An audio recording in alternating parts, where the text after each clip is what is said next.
I balanced the warm apple pie in one hand while pushing open Mom's front door with the other, the familiar scent of cinnamon and vanilla mixing with the cheerful sounds of family conversation drifting from the living room. My 10-year-old daughter, Emma, had already darted past me toward the backyard where my cousin's children were setting up a badminton net, her laughter joining the chorus of celebration for Mom's 70th birthday. Uncle Bradley was adjusting the volume on the old stereo system playing Mom's favorite jazz standards, while Aunt Susan arranged fresh sunflowers in a crystal vase near the window. My stepfather, Frank, stood at the kitchen island, carefully carving slices from a honey-glazed ham, his reading glasses perched on his nose, as he concentrated on making each portion perfect. Everything felt wonderfully normal, exactly as family gatherings should be. Then my phone buzzed in my pocket and Emma's trembling voice whispered words that would change everything. "Mom, get out of the house right now." My heart hammered against my ribs as I stepped through the sliding glass door onto the back patio, scanning the yard for Emma among the cluster of children. The afternoon sun cast long shadows across the freshly mowed grass, and I could hear the distant hum of the central air conditioning unit mixing with the sounds of badminton rackets hitting shuttlecocks. I found her crouched behind the old wooden garden shed, tears streaming down her freckled cheeks, her small hands shaking as she clutched my phone to her ear. "Emma, what's wrong?" I whispered, kneeling beside her on the cool grass. The smell of mulch and blooming roses from Mom's flower beds surrounded us, but the beauty of the garden felt suddenly ominous. Her blue eyes, so much like my own, were wide with terror. "Mommy, I heard them talking in the basement. Uncle Bradley, Aunt Susan, and Frank, they were saying terrible things about you." Her voice broke on the last words, and she wiped her nose on her sleeve. "What kind of things, sweetheart?"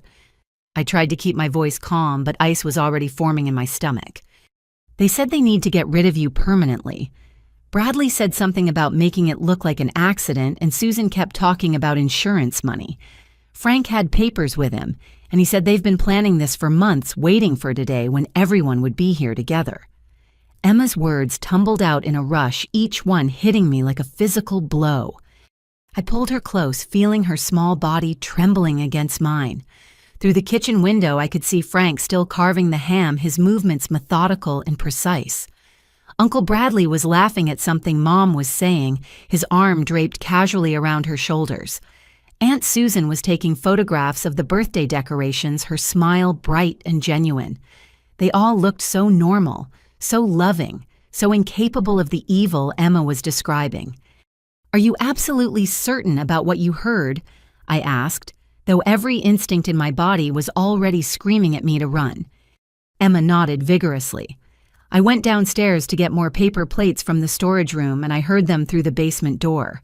Frank said your life insurance policy is worth $400,000, and Bradley was talking about Grandma's house that you inherited. They think I'm just a dumb kid who doesn't understand grown-up talk, but I know what they meant, Mommy. They want to hurt you." My grandmother's Victorian house on Maple Street, the one she'd left me in her will 6 months ago, was worth nearly $600,000. Combined with my life insurance policy, someone would receive almost $1 million if I died. The realization hit me like a sledgehammer to the chest. "We need to leave right now," I whispered, taking Emma's hand and leading her toward the back gate. My legs felt unsteady beneath me, and my mind raced with disbelief. How could my own family, people who had shared holidays and birthdays and ordinary Tuesday dinners with us, be plotting my murder? As we slipped through the gate into the alley behind Mom's house, I could hear Frank calling my name from the kitchen window. "Scarlett, where did you and Emma go? We're about to cut the birthday cake." His voice sounded so normal, so concerned, so perfectly innocent. If I hadn't heard Emma's terrifying account, I would have turned around and walked back into that house without a second thought. Instead, I guided Emma toward my car, parked 2 blocks away, my hands shaking so badly I could barely get the keys into the ignition.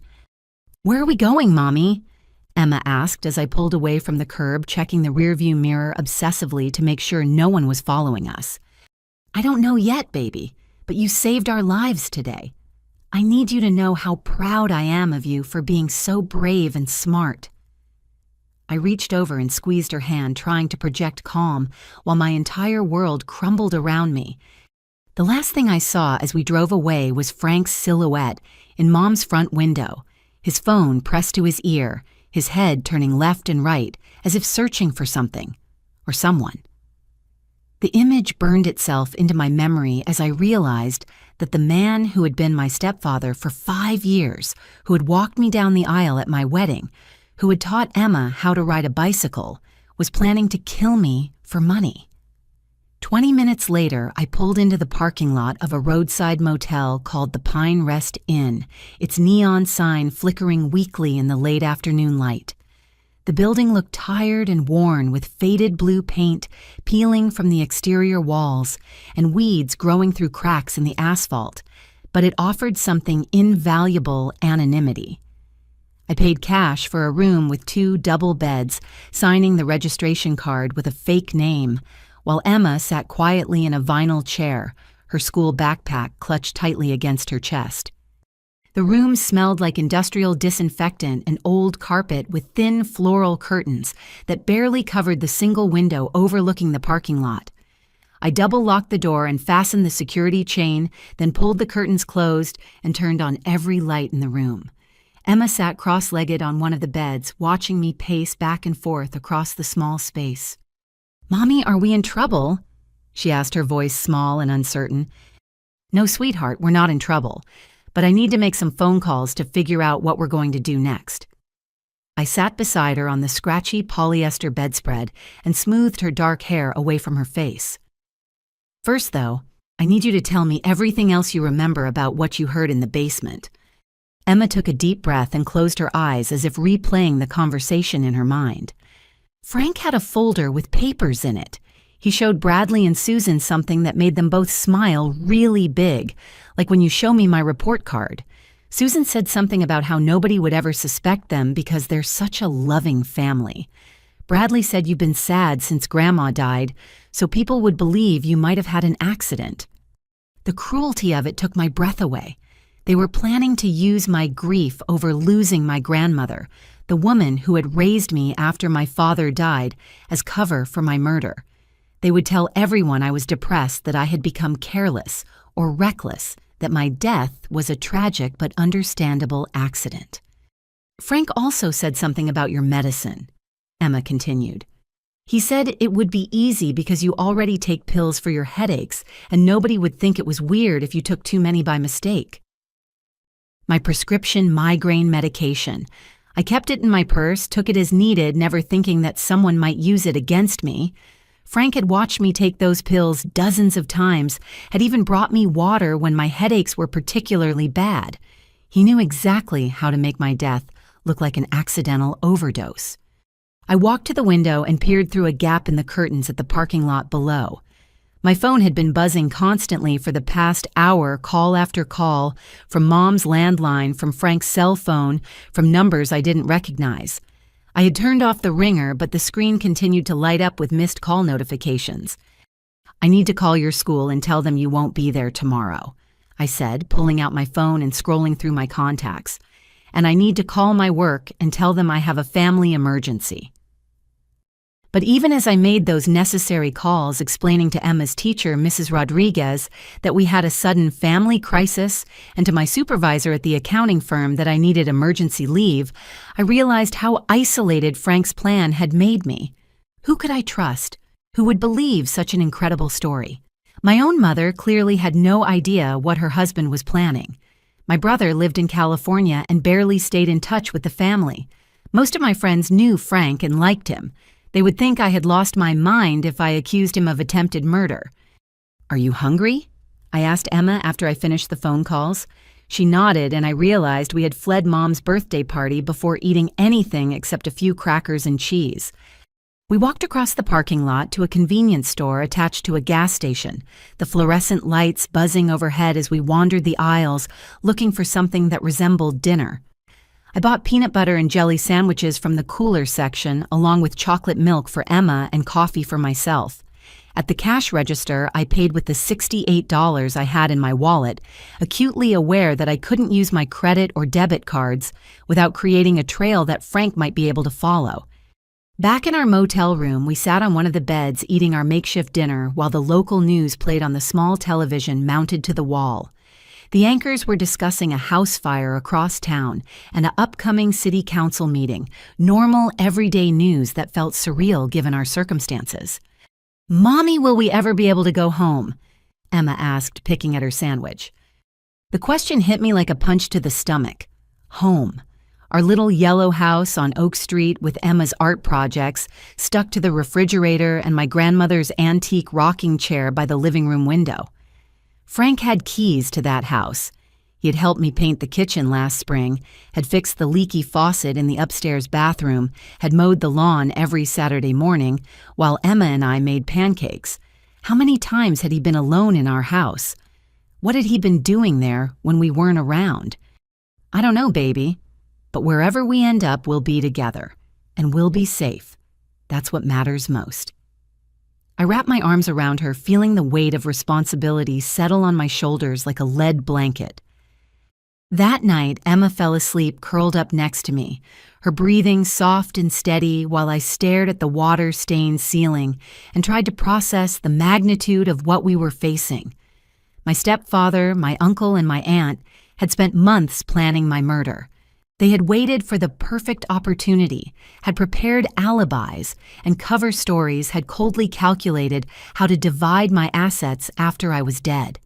And if Emma hadn't been brave enough to hide and listen, if she hadn't been smart enough to call me, if she hadn't trusted her instincts about the danger we were in, I would be dead by now, and they would be comforting each other at my funeral while planning how to spend my money. The realization that my own family had tried to kill me was devastating. But Emma's courage had saved us both. As I finally drifted off to sleep, I made a silent promise that I would find a way to protect her and bring the people who had betrayed us to justice, no matter how long it took or how difficult the battle became. I woke up at 4 a.m. with a crystal clear understanding of what I needed to do. While Emma slept peacefully beside me, I quietly gathered my thoughts and made a list of evidence I needed to collect before Frank and his accomplices could destroy it. My grandmother's house keys were still on my keychain, and I knew Frank didn't have copies of those. More importantly, I had installed a security camera system in my own home 3 months ago, after a series of break-ins in our neighborhood. If Frank had been in my house recently, those cameras would have recorded everything. I gently shook Emma awake as the first pale light of dawn filtered through the motel room curtains. "We need to go get some important things from our house, but we have to be very careful and very quiet," I whispered. Emma rubbed her eyes and sat up immediately alert despite the early hour. "Is it safe?" "We won't stay long and we'll be very sneaky about it. Frank thinks we're still hiding somewhere scared and helpless. He doesn't know we're going to fight back." We checked out of the motel and drove through the empty early morning streets to our neighborhood parking 3 blocks away from our house and walking through backyards to avoid being seen from the street. The suburban landscape looked different in the pre-dawn darkness, familiar houses transformed into shadowy silhouettes against the lightening sky. Dogs barked occasionally as we passed, but most of the neighborhood was still asleep. When we reached our backyard, my heart nearly stopped. Every light in the house was on, and I could see Frank's tall figure moving around in my kitchen, opening cabinets and drawers as if he owned the place. Through the dining room window, I watched him spread papers across my grandmother's antique oak table, the same table where Emma did her homework every afternoon. "Stay here and keep watch," I whispered to Emma, positioning her behind our neighbor's garden fence, where she could see the street. "If anyone comes, whistle as loud as you can." I crept to the basement window that I knew had a broken latch and carefully pried it open. The basement was dark and familiar, filled with storage boxes and Emma's outgrown toys. I made my way upstairs to the main level, moving as silently as possible across the hardwood floors I had refinished myself just 2 years ago. From the hallway, I could see Frank clearly now. He was sitting at my table with my laptop open, scrolling through what appeared to be my bank statements and financial records. A folder labeled Insurance Documents lay open beside him, and I could see copies of my life insurance policy with certain sections highlighted in yellow. My jewelry box sat nearby, already emptied of the diamond earrings my grandmother had given me for my wedding. Even more disturbing, Frank had brought his own suitcase and had clearly been staying in my house overnight. His clothes hung in my bedroom closet, his toiletries sat on my bathroom counter, and his coffee mug rested in my kitchen sink. He had moved into my home like a conquering army claiming territory that belonged to me and Emma. I quickly located the hidden security camera control panel in the basement and downloaded the footage from the past week onto a flash drive. The recordings showed Frank entering my house multiple times over the past 6 days, always when Emma and I were at work and school. I watched in horrified fascination as he systematically went through my personal belongings, photographed important documents, and even made copies of my house keys. But the most damning evidence was what I found in my own filing cabinet. Frank had created an entire folder of forged documents, including a fake will that left everything to him in the event of my death and correspondence with a lawyer I had never heard of about transferring the title of my grandmother's house. He had also been intercepting my mail and had collected information about my bank accounts, my credit cards, and even Emma's college savings account. I photographed everything with my phone, my hands shaking with rage and disbelief. This wasn't just a plan to kill me, it was a comprehensive scheme to steal my entire life. Frank had been preparing for months to erase my existence and claim everything I owned. As I prepared to leave, I heard Frank's voice coming from the kitchen. He was on the phone with someone, and his tone was agitated and urgent. "She's not answering her phone and her car is gone. The kid must have told her something. We need to find them before they go to the police." "No, I searched the house thoroughly. She didn't take any important documents, so she probably doesn't know the full extent of what we've been planning. She's probably just scared and hiding somewhere nearby." The insurance policy is definitely still in effect. As long as we can make this look like an accident or a suicide, we'll get the full payout. But we need to move quickly before she has time to think clearly and figure out what's really going on. I had heard enough. I slipped back out through the basement window and found Emma exactly where I had left her, crouched behind the fence with her eyes fixed on the street. "Did you find what you needed?" she whispered as we made our way back to the car. "I found more than I needed," I replied grimly. "But now we have proof of what they're doing, and we're going to use it to stop them." As we drove away from our neighborhood, I realized that Frank's biggest mistake had been underestimating both Emma's intelligence and my determination.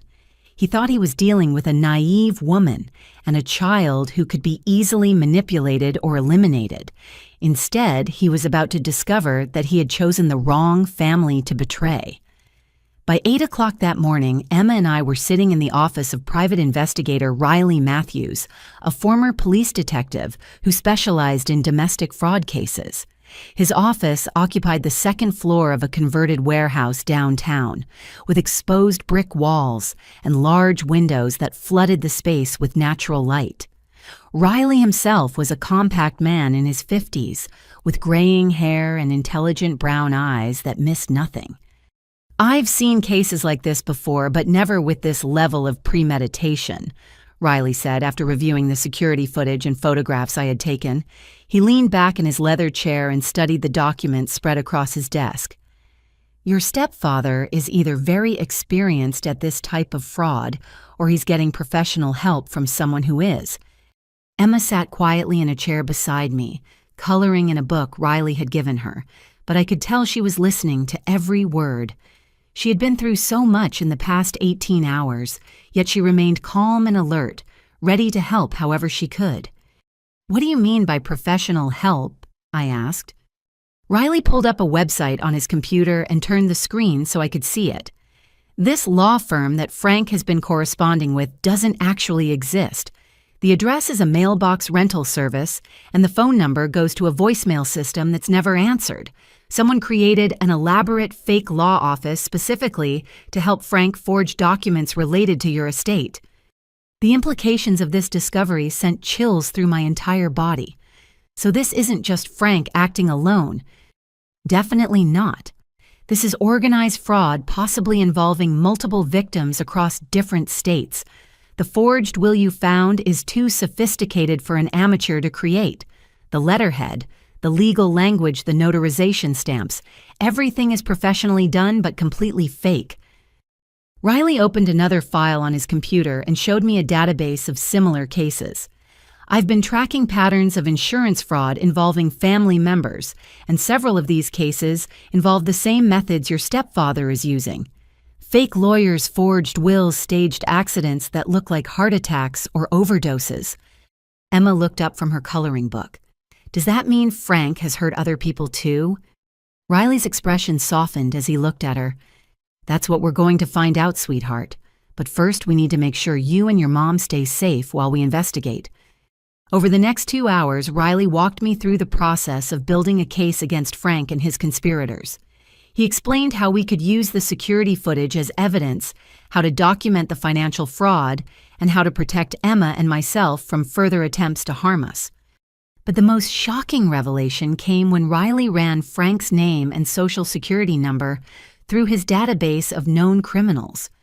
Your stepfather's real name is Franklin Morrison, not Frank Miller, like he told your family, Riley said, pointing to a criminal record that appeared on his screen. He served 18 months in prison for insurance fraud in Nevada 12 years ago. The case involved the suspicious death of his first wife, who died of an apparent drug overdose just 6 months after taking out a large life insurance policy.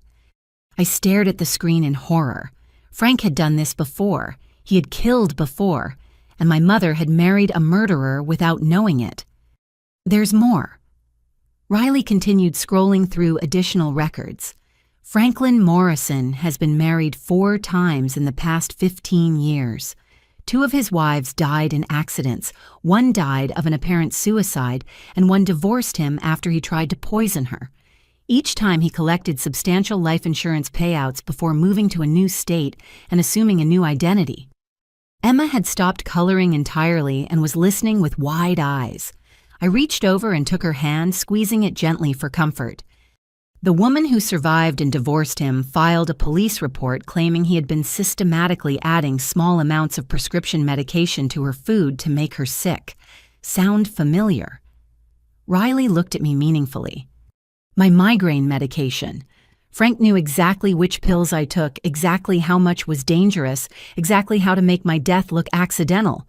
He had practiced this technique on other women, perfecting his method until he was confident he could kill without being detected. But here's the thing that concerns me most, Riley said, pulling out a map of the United States with red pins marking different locations. Frank's pattern involves staying in each area for 2 to 3 years, building relationships with local families, and then targeting women with substantial assets or insurance policies. He's been in your town for 5 years now, longer than any of his previous locations. That suggests he's been planning something bigger than his usual scheme. What do you mean bigger? I asked, though I was afraid I already knew the answer.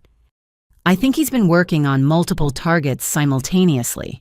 Your mother has assets, you have insurance and your inheritance, but there might be other women in your community who Frank has been cultivating as potential victims. This could be much larger than just your family. The idea that Frank might be planning to hurt other innocent women made my stomach turn. How many other families were in danger? How many other children might lose their mothers to his greed? Riley handed me a business card for FBI agent David Park, who specialized in interstate insurance fraud cases. We need federal help with this. Frank's crimes cross state lines, involve identity fraud, and probably include multiple murders. This is beyond what local police can handle. As Emma and I left Riley's office, I felt a strange mixture of terror and determination. Learning about Frank's criminal history was horrifying, but it also meant we had solid evidence to use against him. He wasn't just a family member who had betrayed us. He was a professional killer who had been using our love and trust as weapons against us. "Mommy, are we going to catch the bad guys?" Emma asked as we walked to our car. "Yes, baby. We're going to catch them all. and we're going to make sure they never hurt anyone else again. For the first time since this nightmare began, I felt like we had a real chance of winning this fight. Frank had made the mistake of targeting a woman who wouldn't go down without a battle, and a little girl who was brave enough to speak the truth, no matter how scary it was. He was about to learn that the wrong family doesn't just mean the wrong victim, it means the wrong enemy. 3 days later, Emma and I were eating breakfast in a different motel across town when someone knocked loudly on our door.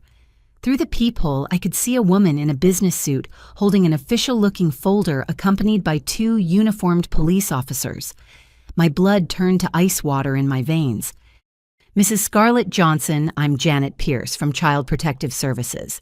I need to speak with you about your daughter, Emma." I opened the door but kept the security chain attached, my heart pounding so hard I was sure everyone could hear it. "What is this about?" "We received a report that you've kidnapped your daughter and are keeping her in unsafe living conditions. I need to conduct a welfare check and speak with Emma privately." Janet's voice was professional but cold, and I could see the police officers shifting their weight behind her hands, resting near their weapons. Emma appeared beside me, still wearing her pajamas, her eyes wide with fear. "Mommy, what's happening?" "May I come in?" Janet asked, though it was clearly not a request. I reluctantly unlatched the chain and stepped back, watching as Janet surveyed our modest motel room with obvious disapproval. She took note of the unmade beds, the fast food containers from last night's dinner, and our clothes scattered around in suitcases. "Emma, my name is Janet. I work for an organization that makes sure children are safe and happy. Can you tell me how long you've been staying here with your mother?" Emma looked at me uncertainly, then back at Janet. "A few days. We had to leave our house because bad people want to hurt us." Janet wrote something in her notebook. "What kind of bad people, sweetheart?" "My step-grandpa Frank and my aunt and uncle. They were planning to hurt my mommy for money, so we had to run away." Emma's voice was steady, but I could see her hands trembling. "Has your mother been giving you any medicine that makes you feel sleepy or sick?" "No." Emma's response was immediate and emphatic. "Mommy takes care of me. She makes sure I eat healthy food and brush my teeth and do my homework." But I could see Janet's expression growing more skeptical with each of Emma's answers. Someone had clearly prepared her with a very different story about our situation. "Mrs. Johnson, I need you to know that we have reports of you exhibiting erratic behavior, possible drug use, and making paranoid accusations against family members who are concerned for Emma's welfare. Your stepfather, Frank Miller, contacted us because he's worried about Emma's safety." The words hit me like physical blows. Frank had gotten to Child Protective Services first, spinning his lies and painting me as an unstable mother who was putting Emma in danger. "That's not true," I said, fighting to keep my voice calm and rational. "Frank is the one who's dangerous. I have evidence that he's planning to kill me for my life insurance money." Janet's eyebrows rose skeptically. "Do you have this evidence with you?" I pulled out my phone and showed her some of the photographs I had taken at my house, but I could see she was viewing them as the desperate fabrications of a delusional woman, rather than proof of a criminal conspiracy. "Mrs. Johnson, these pictures don't prove anything except that your stepfather has been in your house, which isn't unusual for a family member. What concerns me is that you've removed Emma from her stable home environment and are keeping her in a motel without proper supervision or educational support." "She's not missing school," I protested. "I called her teacher and explained that we have a family emergency." "Yes, we spoke with Mrs. Rodriguez. She confirmed that Emma has been absent for 3 days without proper documentation." Janet made another note in her file. Emma stepped forward, her small chin raised defiantly. "Mrs. Pierce, my mommy is telling the truth. I heard Frank and the others planning to hurt her. They said they would make it look like an accident and take all our money. My mommy didn't kidnap me. She saved me." For a moment, Janet's expression softened as she looked at Emma's earnest face. But then she shook her head. "Children sometimes misunderstand adult conversations, especially when they're already anxious or upset." "I'm 10 years old, not 5, Emma said firmly. I know the difference between grown-ups talking about normal things and grown-ups planning to hurt someone. Frank said my mommy's life insurance was worth $400,000, and he talked about her medicine making her sick. I know what I heard. Despite Emma's compelling testimony, I could see that Janet had already made up her mind about our situation. Someone had coached her thoroughly, providing her with just enough manufactured evidence to make Frank's story seem credible. Mrs. Johnson, I'm going to need you to bring Emma back to your family home today. Your mother and stepfather are extremely worried, and they've agreed to provide temporary custody while we investigate these allegations. Absolutely not, I said, moving protectively in front of Emma. I will not put my daughter in danger just because you believe the word of a man who's trying to kill me. One of the police officers stepped forward. Ma'am, if you don't cooperate voluntarily, we'll have to consider this a kidnapping situation. The irony was devastating. The people who were supposed to protect children were about to hand Emma over to the very people who had threatened our lives. Frank's manipulation was so thorough, so convincing, that even government officials couldn't see through his lies. Can I call my lawyer? I asked, though I wasn't even sure I had enough money left to pay for legal representation. Of course, Janet replied, but Emma will need to be placed in protective custody until this is resolved. No, Emma cried out, grabbing my hand. I want to stay with my mommy. She didn't do anything wrong. Janet knelt down to Emma's eye level. Sweetheart, I know this is scary, but sometimes adults need help figuring out what's best for children. You'll be safe with your grandmother, and if your mother is telling the truth, she'll be able to prove it and get you back. As I watched Janet trying to separate me from Emma, I realized that Frank's plan was even more diabolical than I had originally understood. He wasn't just trying to kill me for money, he was systematically destroying my credibility and my relationship with my daughter first. By the time he was finished, even if I survived his murder attempt, I would have lost everything that mattered to me. But Emma wasn't giving up without a fight. Mrs. Pierce, please call my teacher, Mrs. Rodriguez, and ask her if I've ever seemed scared of my mommy, or if I've ever come to school hungry or dirty or hurt. Please ask my doctor if my mommy takes good care of me. Please ask anyone who actually knows us, not just the people who are trying to hurt us. Janet paused, clearly surprised by Emma's mature and logical request. That's exactly what we plan to do as part of our investigation. Then why can't I stay with my mommy while you do that investigation? If you talk to people who really know us, you'll find out she's telling the truth. For the first time since arriving, Janet looked uncertain. Emma's calm, reasoned argument was clearly having an impact, even though she had been prepared to believe Frank's lies. I'll tell you what, Janet said finally. I'm going to contact Emma's teacher, her doctor, and some other references today. If they all confirm that Emma is well cared for and that there are no signs of neglect or abuse, we can discuss allowing you to stay together temporarily while we investigate your allegations about your family members. It wasn't the victory I had hoped for, but it was better than having Emma taken away immediately. As Janet and the police officers left, I held my daughter close and realized that Frank had underestimated both of us once again. Emma's courage and intelligence were going to be just as important as any evidence I could gather. You were amazing, baby, I whispered into her hair. You just bought us time to prove the truth. Mommy, are we going to be okay? She asked, her voice small but determined. Yes, we are, because we have something Frank doesn't have. What's that? We have each other, and we have the truth. And in the end, that's always stronger than lies. The next morning, my phone rang at 7:30, waking Emma and me from the first solid sleep we'd had in days.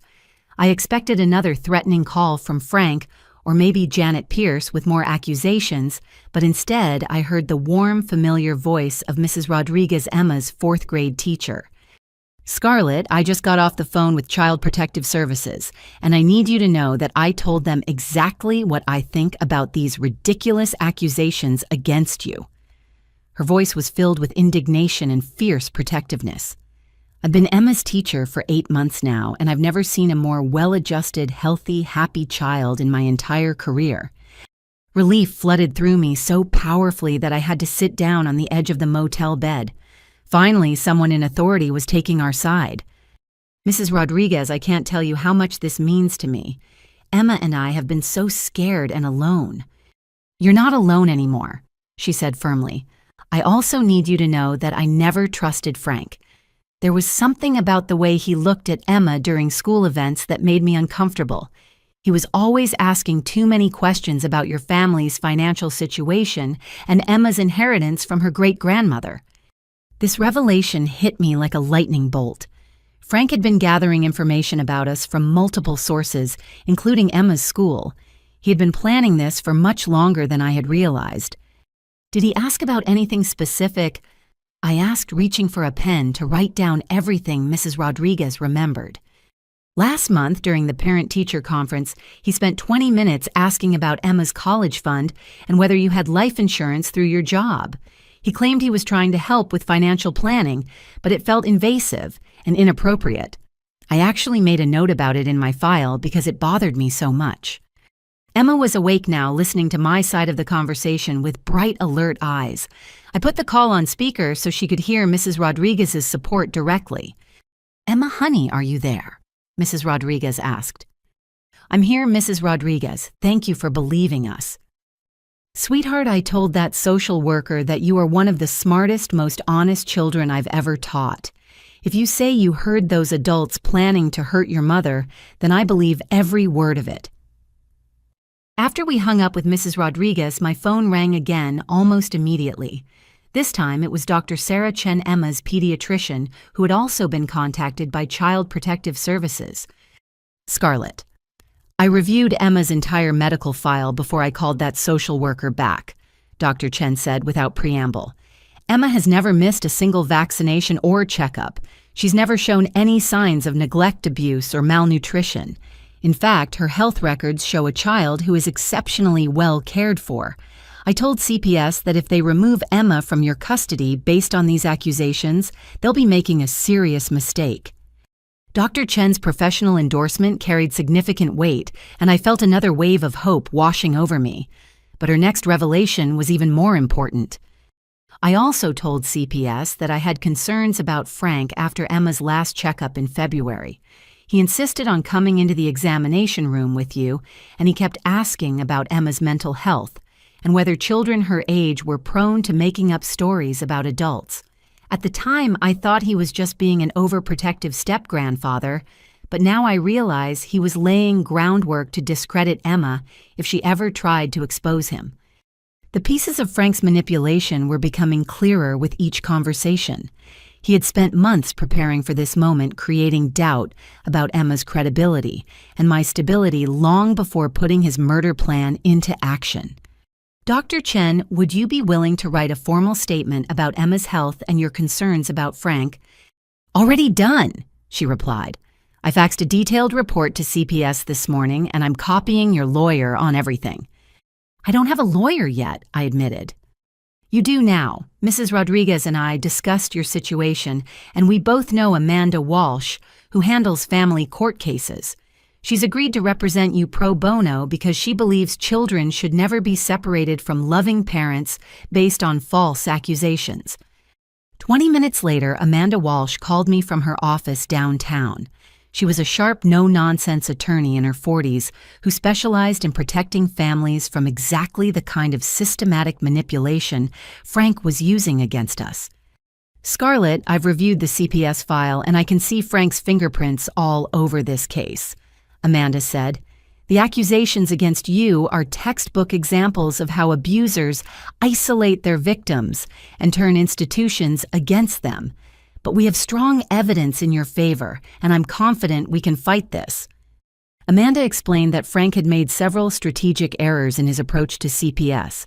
He'd been too eager to provide detailed accusations, too quick to volunteer information about my alleged mental health issues, and too prepared with solutions like temporary custody arrangements. Experienced social workers often recognize these patterns as signs of manipulation rather than genuine concern.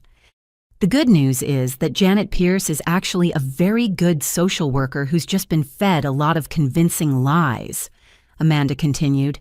Once she sees the supporting evidence from Emma's teacher and doctor, plus the criminal background check I'm requesting on Frank, she'll realize she's been used. "Can you request a criminal background check?" I asked. "Already in progress. And Scarlett, I need to tell you something important. Frank made a big mistake when he involved CPS. Now there's an official case file, which means law enforcement will start paying attention to his activities. He's not operating in the shadows anymore." After I hung up with Amanda, Emma and I sat together on the motel bed, feeling hopeful for the first time since this ordeal began. We weren't alone anymore. We had allies who believed in us and were willing to fight for us. "Mommy, why do you think Mrs. Rodriguez and Dr. Chen are helping us when they don't have to?" Emma asked. I thought about her question carefully. Because they're good people who recognize the truth when they see it, and because they care about protecting children and families. "Do you think there are more good people than bad people in the world?" "I think there are a lot more good people, baby. The problem is that bad people like Frank are very good at hiding who they really are and manipulating others. But once good people understand what's really happening, they almost always do the right thing." Emma nodded thoughtfully. "So our job is to help the good people understand the truth." "Exactly, and we're doing a pretty good job of that so far." As we prepared to meet with Amanda Walsh in person, I realized that Frank's plan was starting to unravel. He had counted on us being isolated and friendless, on having no one to turn to for help. Instead, his attacks on us had revealed his true nature to people who were in positions to expose him and protect us. The battle was far from over, but for the first time, I felt like we were winning. The next morning, I woke up to see my own face staring back at me from the television screen in our motel room. The local news anchor was describing me as a disturbed mother who abducted her 10-year-old daughter during a family gathering and asking viewers to call police if they spotted Emma or me anywhere in the area. "This is insane." I whispered quickly, changing the channel, only to find the same story on 3 other local stations. Frank had somehow convinced the media that I was a dangerous kidnapper who posed a threat to my own child.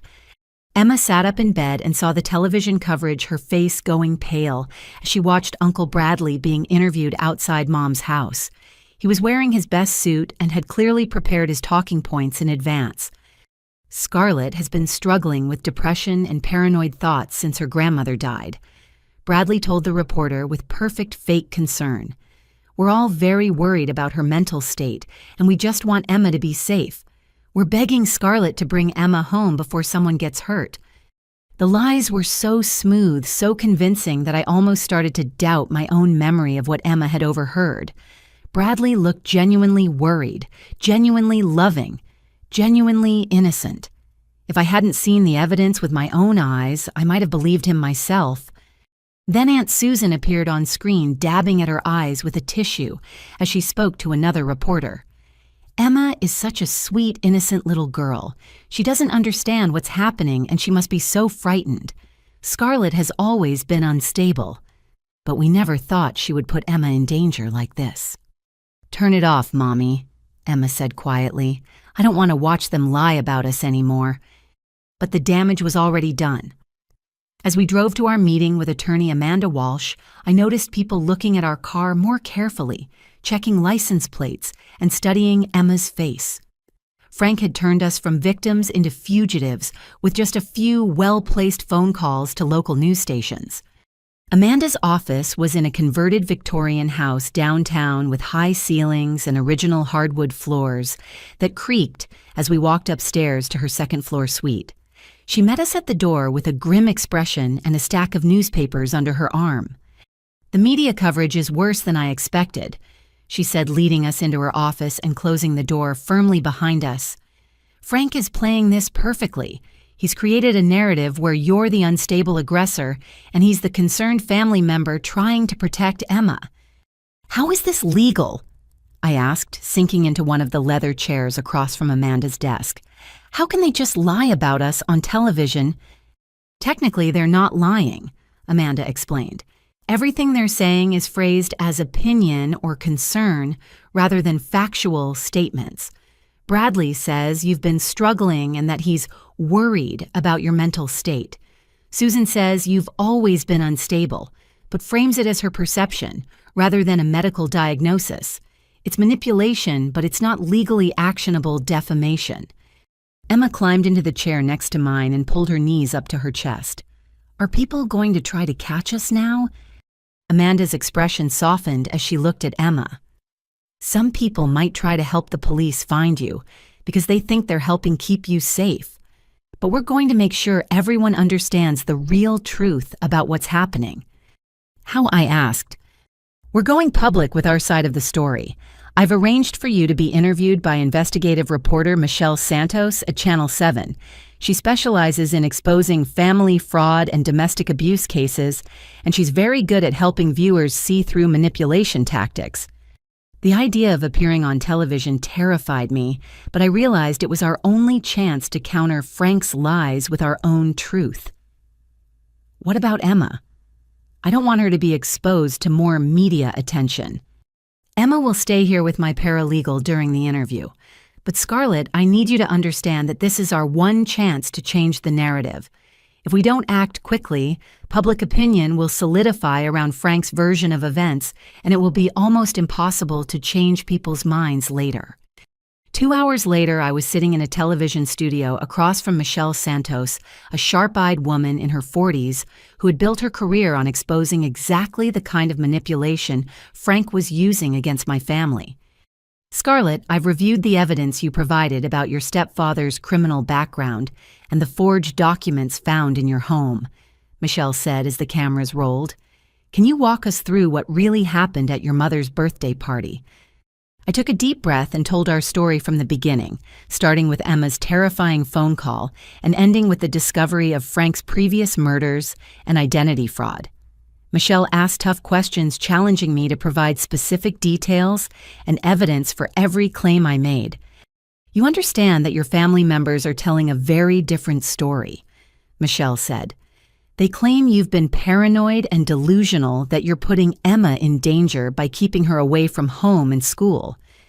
Emma saved both our lives by being brave enough to listen when adults were planning something terrible and smart enough to warn me before it was too late, I replied. I would rather have people think I'm crazy than have my daughter grow up without a mother because I was too polite to believe what she heard.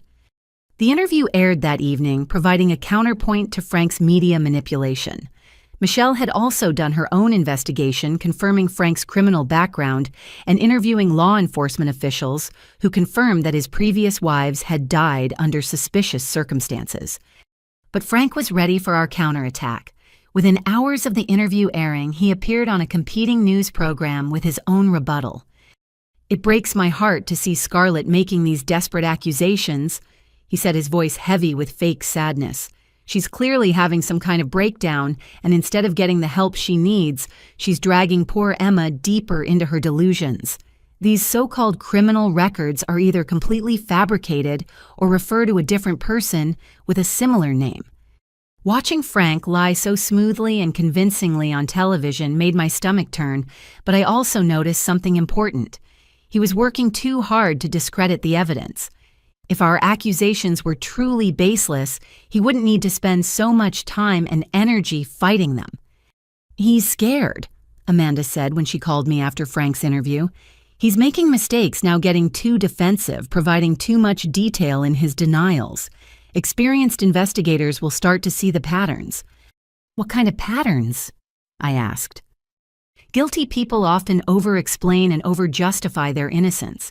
They provide information that wasn't asked for, and they attack their accusers instead of simply denying the charges. Frank is doing all of those things.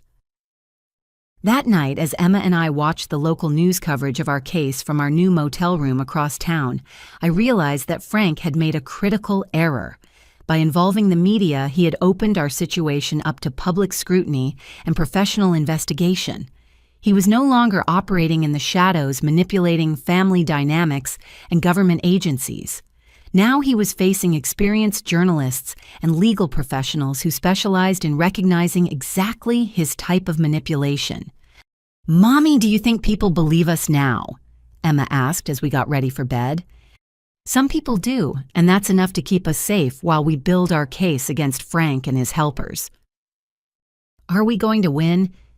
I looked at my brave, intelligent daughter and felt a surge of determination that surprised me with its intensity.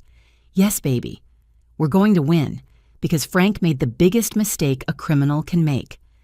What's that? He messed with the wrong family. 3 days later, Amanda Walsh called with news that changed everything about our case. FBI agent David Park had obtained federal court orders to access Frank's financial records, and what they found was far worse than anyone had imagined. "Scarlett, you need to sit down for this," Amanda said when Emma and I arrived at her office. "Frank isn't just a serial killer. He's been running a sophisticated fraud operation for over 15 years. Emma was in Amanda's waiting area with the paralegal working on homework and staying occupied, while Amanda and I discussed the latest developments in our case. I was grateful she didn't have to hear the horrifying details of Frank's criminal history. Amanda spread a series of bank statements and insurance documents across her conference table. Frank has been married 6 times, not 4, like we originally thought. All of his wives had substantial life insurance policies or inheritances. 5 of them are dead, and 1 is in a psychiatric facility in Oregon completely incapacitated by what doctors believe was systematic poisoning. The room seemed to spin around me as I processed this information. Frank hadn't just killed 2 or 3 women for money. He had been systematically murdering wives for over a decade. Each time he used the same pattern, Amanda continued, he would move to a new area, assume a new identity, and target vulnerable women who had recently lost family members or were going through divorces. He specialized in finding women who had children because single mothers were often more trusting of men who seemed good with kids. "How did he get away with it for so long?" I asked. He was very careful to space out his crimes geographically and chronologically. He never killed more than 1 wife in the same state, and he always waited at least 2 years between murders. He also varied his methods. Some deaths looked like accidents, some looked like suicides, some looked like heart attacks or overdoses. Amanda pulled out a map of the United States with red pins marking the locations of Frank's previous crimes. But here's the breakthrough that's going to help us catch him. The FBI found recordings. What kind of recordings?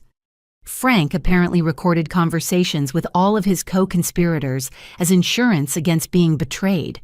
When they raided a storage unit he rents under another false name, they found hours of audio recordings documenting his plans with various family members and accomplices. Amanda played a short segment of one recording through her computer speakers. Frank's voice was unmistakable as he discussed the best methods for making poison look like prescription medication and how to forge suicide notes that would convince investigators. The most important discovery is that Frank has been planning your murder for over 18 months, not just a few weeks like we originally thought. He has recordings of conversations with Bradley and Susan dating back to last Christmas, when they first started discussing your grandmother's inheritance. The betrayal cut even deeper than I had imagined. While I was grieving my grandmother's death and trying to help Emma adjust to life without her great-grandmother, my own family members were plotting to kill me for the money she had left me. "There's more," Amanda said, pulling out another file. Frank made the mistake of recording a conversation where he admits to killing his previous wives. He was apparently bragging to Bradley about how easy it was to manipulate grieving families and stupid police investigators. As Amanda played more excerpts from Frank's recordings, I realized that his arrogance had become his downfall. He was so proud of his criminal skills that he couldn't resist documenting his crimes and boasting about his successes. The FBI is coordinating with police departments in 6 different states to reopen investigations into the deaths of Frank's previous wives, Amanda explained. They're also investigating several other suspicious deaths in our area that might be connected to Frank's activities. Other deaths? You mean he might have killed other people besides his wives?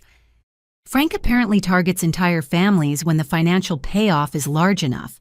The FBI found evidence that he may have been involved in the deaths of several elderly relatives of his wives, people who had substantial estates or life insurance policies that benefited the families Frank married into. The scope of Frank's criminal operation was staggering. He wasn't just a man who killed wives for insurance money. He was a predator who destroyed entire families for financial gain. "What does this mean for Emma and me?" I asked. "It means you're going to be the star witnesses in one of the largest serial murder cases in recent history," Amanda replied. "And it means Frank is going away for the rest of his life." "But first we need to catch him," a new voice said from the doorway. FBI agent David Park entered Amanda's office, a tall man in his 50s with graying hair and kind eyes that didn't hide the steel behind them. "Agent Park has been working on cases connected to Frank's activities for 3 years," Amanda explained. "He's been trying to build a case against Frank for the murder of his wife in Arizona." "Scarlett, I need you to understand how important you and Emma are to our investigation," Agent Park said, sitting down across from me at the conference table. "Emma's testimony about overhearing Frank's confession is the first direct witness account we've ever had of Frank planning a murder. And your evidence gathering shows a level of premeditation and conspiracy that we've never been able to prove before." "What happens now?" I asked. "Now we set a trap. Frank still thinks you're a scared victim hiding in motel rooms with your daughter.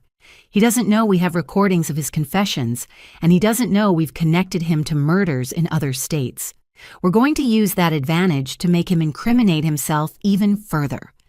Agent Park explained that they wanted me to contact Frank and arrange a meeting where he would think he could convince me to return home quietly. They would wire the meeting location and record everything Frank said. "It's dangerous," Agent Park admitted. "Frank is a sophisticated killer who's been doing this for a long time, but we'll have agents positioned everywhere, and we'll move in the moment Frank says anything that threatens you directly." "What about Emma?" "Emma will be in federal protective custody during the operation. She'll be safe, and she'll have trained agents watching her every second." As I considered Agent Park's proposal, I realized that this was our chance to end Frank's killing spree permanently. If I could get him to confess on tape, he would never be able to hurt another family again. "I'll do it," I said, "but I want Emma to understand what's happening and why it's necessary." Agent Park nodded. "Emma is an incredibly brave and smart little girl. I think she'll understand that we're trying to protect other children from losing their mothers the way she almost lost hers." When we explained the plan to Emma, her response surprised both Amanda and Agent Park. "I want to help catch him too," Emma said firmly. "Frank hurt a lot of people and he was going to hurt us.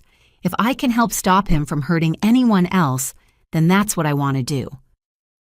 "You've already helped more than you know, sweetheart," Agent Park replied. "Your courage in warning your mother and telling the truth about what you heard is going to put Frank in prison for the rest of his life." As we prepared for the most dangerous phase of our fight against Frank, I felt a mixture of terror and hope. We were about to face a man who had killed multiple women and manipulated countless families, but we weren't facing him alone anymore. We had the federal government on our side, we had evidence of his crimes, and most importantly, we had each other. Frank had spent months planning my murder, but he had made one critical miscalculation. He had underestimated the strength of the bond between a mother and daughter and the power of truth to overcome even the most sophisticated lies.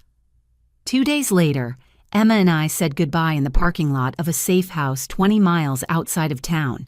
She would be staying with 2 female FBI agents who specialized in protecting child witnesses, while I prepared to face Frank in what Agent Park hoped would be the final confrontation of our ordeal. "Mommy, promise me you'll be careful," Emma said, wrapping her arms around my waist and holding on tight. "I promise, baby, and you promise me you'll do exactly what the agents tell you, okay?" "I promise, and Mommy, when this is over, can we get a dog?" The question was so normal, so wonderfully ordinary that it made me laugh despite my fear. "Yes, we can definitely get a dog. Any particular kind? A big one that will protect us and love us and never lie to us." "That sounds perfect." Agent Park drove me to the staging area in an unmarked van filled with recording equipment and communication devices. The plan was elegant in its simplicity. I would call Frank from a burner phone, pretending to be exhausted and ready to come home. I would suggest meeting at a family restaurant to work things out before returning to Mom's house with Emma. Remember, Frank is going to try to manipulate you emotionally, Agent Park said, as technicians fitted me with a nearly invisible recording device.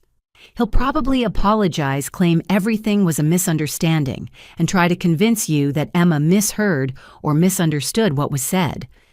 What if he doesn't admit to anything? I asked. He will. Frank's ego is his weakness.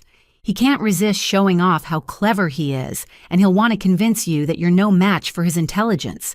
Killers like Frank have a compulsive need to explain their superiority to their victims.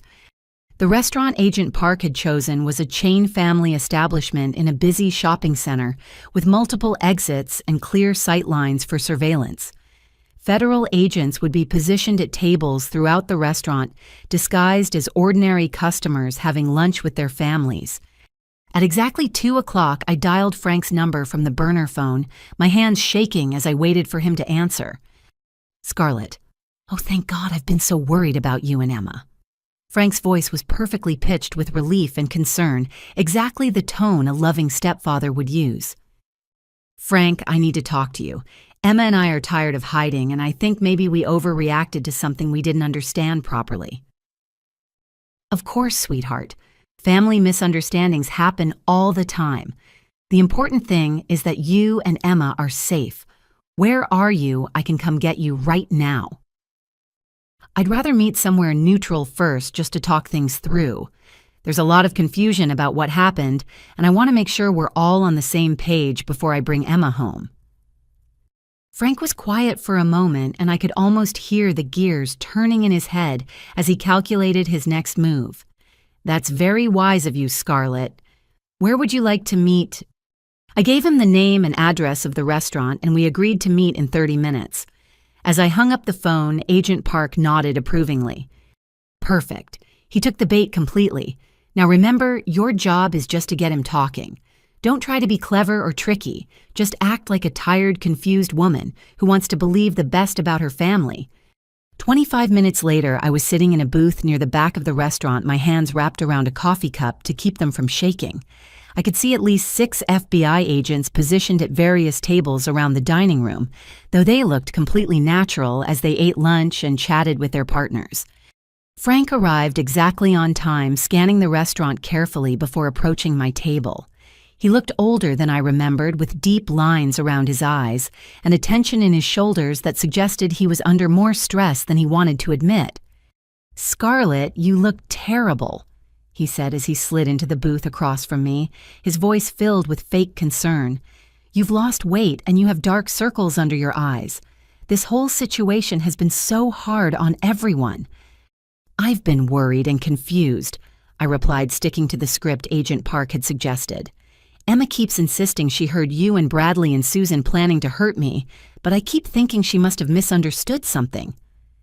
Frank's expression softened into what appeared to be grandfatherly kindness. "Of course she misunderstood. Children that age don't have the context to interpret adult conversations properly. We were discussing your finances and your insurance policies, trying to figure out how to help you manage everything after your grandmother's death. Emma said she heard you talking about making something look like an accident." "We were talking about your grandmother's car accident, sweetheart. You know how traumatic that was for the whole family, especially for Emma. She must have heard fragments of our conversation about that tragedy and thought we were talking about you." Frank's explanation sounded perfectly reasonable, exactly the kind of innocent misunderstanding that could spiral into family drama. If I hadn't seen the evidence of his criminal history and the forged documents in my house, I might have believed him completely. "I feel so stupid for overreacting," I said, letting genuine emotion creep into my voice. "I was so scared that I just grabbed Emma and ran without thinking clearly." "That's completely understandable," Frank said, reaching across the table to pat my hand in a gesture that would have looked caring to anyone watching. "You're a protective mother, and you thought your child was in danger. No one blames you for that instinct." But now I don't know how to fix things. Emma keeps insisting that she heard you planning something terrible and she's afraid to come home." Frank leaned forward, his voice dropping to a conspiratorial whisper. "Scarlett, I need you to understand something about children Emma's age. They have very active imaginations, and they sometimes convince themselves that their fantasies are real. Has Emma been having nightmares or anxiety since her great-grandmother died?" "Some," I admitted, which was true. "Children process grief differently than adults do. Emma might have created this elaborate story about family danger as a way of expressing her fear about losing another important person in her life." Frank's psychological manipulation was masterful, providing rational explanations for everything Emma had heard while subtly suggesting that she was emotionally unstable and unreliable. If I hadn't known the truth about his criminal history, his explanation would have been completely convincing. "So you think Emma just imagined the whole thing?" I asked. Frank smiled warmly, the expression of a loving grandfather trying to help his confused daughter-in-law understand her troubled child. "I think Emma heard fragments of adult conversation, mixed them together with her own fears about losing you, and created a story that made sense to her 10-year-old mind. It's actually quite common in children who have experienced recent trauma." "That does make sense," I said slowly, as if I were seriously considering his explanation. "The important thing now is getting Emma the help she needs to process her grief properly and getting your family back together where everyone belongs." Frank's voice carried just the right tone of gentle authority and loving concern. But then something changed in his expression. A flicker of calculation passed behind his eyes, and I realized he was about to make the mistake Agent Park had predicted. "Scarlett, I need you to understand something else. If Emma continues to repeat these stories about overhearing murder plans, people might start to believe her, and that could cause serious problems for all of us." "What kind of problems?" I asked, though my heart was already racing. Frank leaned even closer, his voice dropping to barely above a whisper. "The kind of problems that could tear this family apart permanently. The kind of problems that could result in Emma being taken away from you for good." And there it was, the threat that revealed Frank's true nature, captured perfectly by the recording equipment I was wearing and overheard by 6 federal agents positioned throughout the restaurant. Frank had just made the fatal error that would destroy him completely. Frank's subtle threat hung in the air between us like poison gas, but I forced myself to maintain the facade of a confused, frightened mother who was beginning to doubt her own child's testimony. Agent Park had prepared me for this moment, explaining that Frank would eventually reveal his true nature if I gave him enough rope to hang himself with. "Frank, you're scaring me," I said, letting my voice tremble with genuine fear. "Are you saying that Emma could be taken away from me just for telling people what she thinks she heard?" His expression immediately softened back into grandfatherly concern, but I had seen the flash of his real self, and I knew the FBI agents watching us had seen it too. "Oh, sweetheart, I'm not trying to scare you. I'm trying to protect you and Emma from the consequences of this misunderstanding getting blown out of proportion." "I don't understand what you mean." Frank glanced around the restaurant, checking to make sure no one was listening to our conversation. Of course, he had no idea that half the customers around us were federal agents recording every word he said. "Scarlett, you know I love you and Emma like my own family. That's why I need to be honest with you about something that's very difficult to discuss." He paused dramatically, as if gathering the courage to share a painful truth. "There are people in this family who have been concerned about your mental health since your grandmother died." "What people? What concerns?" "Your mother has noticed some changes in your behavior. Mood swings, paranoid thoughts, difficulty concentrating at work. She's been worried that you might be having some kind of breakdown, but she didn't want to hurt your feelings by bringing it up directly." The lie was so smooth and convincing that for a moment I almost believed it myself. Frank had clearly spent considerable time preparing this narrative, creating doubt about my mental stability that would make Emma's testimony seem unreliable. "I haven't been having mood swings," I protested weakly. Sometimes people don't recognize changes in their own behavior, especially when they're under stress. And the truth is, if Emma continues telling people that she overheard family members planning to commit murder, Child Protective Services is going to take that very seriously. They're going to want to know why a 10-year-old child is having such disturbing thoughts. Frank's manipulation was becoming more aggressive now, and I could see him growing more confident as he believed I was falling for his lies. Agent Park had warned me that this moment would come when Frank would become so convinced of his own cleverness that he would start revealing more than he intended. "What are you suggesting I do?" I asked. "I think Emma needs professional help to process her grief and confusion, and I think you might benefit from some counseling too, just to help you deal with the stress of losing your grandmother and raising Emma on your own."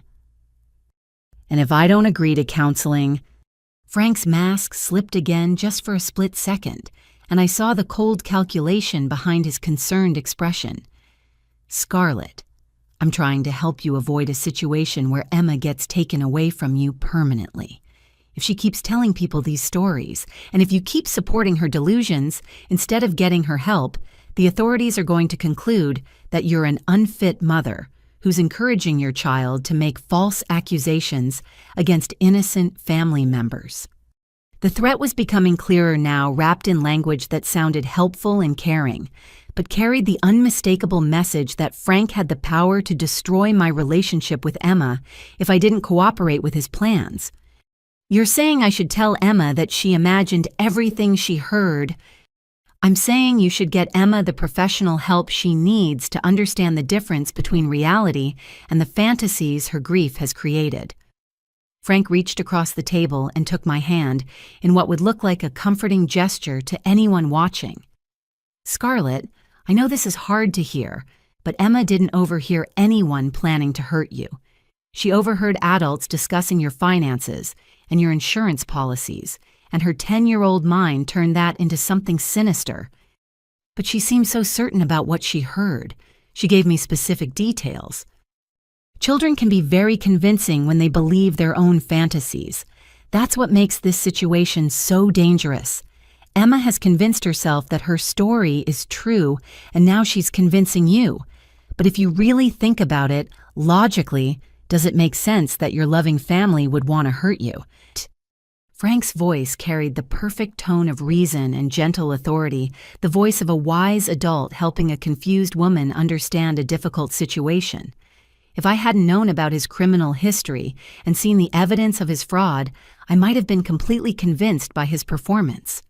"I suppose when you put it that way, it does sound pretty unlikely." I admitted, though every word tasted like poison in my mouth. "Exactly. And that's why I'm so concerned about Emma's mental state. When children start having elaborate fantasies about family members wanting to hurt them, it's usually a sign of deeper psychological issues that need professional attention." Frank was building towards something now, and I could sense that he was about to reveal more of his plan. Agent Park had told me that criminals like Frank couldn't resist showing off their intelligence and their control over situations. "What kind of professional attention?" I asked.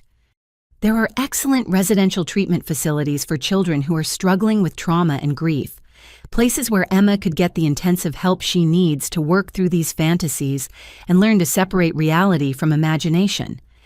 My blood ran cold as I realized what Frank was suggesting. He wanted to have Emma committed to a psychiatric facility where her testimony about overhearing his murder plot would be dismissed as the ravings of a mentally ill child. "You want to put Emma in a mental hospital. Samai now." "I want to get Emma the help she needs before her condition gets worse," Frank replied smoothly. "And I want to protect you from the legal consequences of supporting a child's false accusations against innocent family members." "What legal consequences?" Frank leaned back in his chair, and for the first time since he'd arrived, I saw a hint of satisfaction in his expression. He thought he had me trapped, convinced that I was ready to abandon Emma's testimony and cooperate with his plan. Scarlett making false accusations of attempted murder is a serious crime. If you continue to support Emma's story, you could be charged with filing false police reports, defamation, and even conspiracy to commit fraud. You could lose your job, your house, your reputation, everything. But if Emma really did hear something, Emma didn't hear anything except normal family conversation about finances and insurance. And the sooner you accept that reality, the sooner we can get your family back to normal. Frank's confidence was growing with each exchange, and I could see that he was preparing to make his final move. Agent Park had predicted this moment when Frank would become so certain of his control that he would reveal information that would incriminate him completely. "Frank, I want to believe you, but I'm still scared. What if something really is wrong? What if there really is some kind of danger to Emma and me?" Frank smiled the expression of a predator who believed his prey was finally submitting to his will. "Scarlett, the only danger to you and Emma is the damage these false accusations could do to your family relationships and your legal standing. But I have good news." "What kind of good news?" "I've been working with some very experienced professionals to resolve this situation quietly and permanently. People who specialize in helping families deal with exactly these kinds of misunderstandings." My heart raced as I realized Frank was about to reveal details about his conspiracy that would provide the FBI with everything they needed to arrest him and his accomplices. "What kind of professionals?" Frank glanced around the restaurant one more time, then leaned forward with the conspiratorial air of someone sharing a valuable secret. "Let me tell you exactly how we're going to fix this problem, Scarlett. And when I'm done explaining, you're going to understand why the best thing for everyone is to forget this whole unfortunate episode and move on with our lives as a happy family." As Frank prepared to lay out his plan in detail, I realized that his arrogance was about to destroy him completely.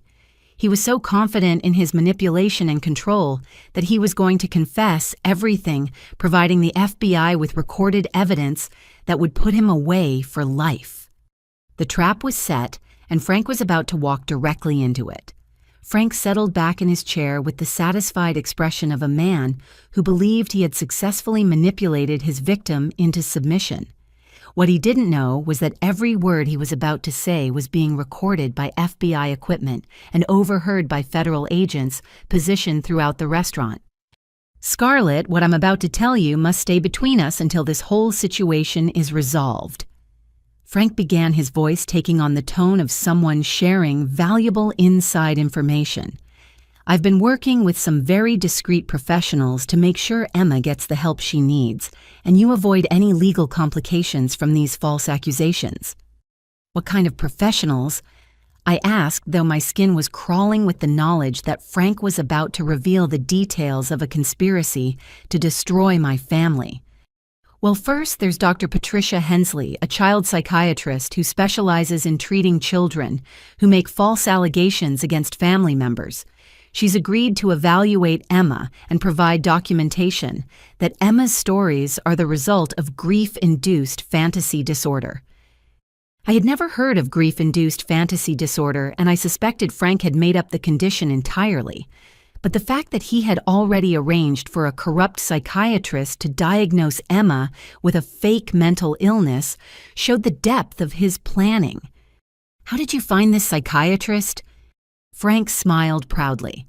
"Dr. Hensley has helped our family before during some difficult situations with other relatives who had similar problems with reality distortion. She understands how trauma can cause children to create elaborate stories that seem real to them but are actually psychological coping mechanisms." The phrase "helped our family before" sent chills down my spine. Frank was admitting that he had used corrupt mental health professionals to silence other potential witnesses to his crimes. "What happens after Emma is evaluated?" "Dr. Hensley will recommend a residential treatment facility where Emma can receive intensive therapy to help her understand the difference between her fantasies and reality. It's actually a beautiful place, like a boarding school for children who need special help with emotional problems." Frank was describing a plan to have Emma institutionalized based on a fake psychiatric diagnosis, effectively silencing her testimony and making it impossible for her to expose his crimes.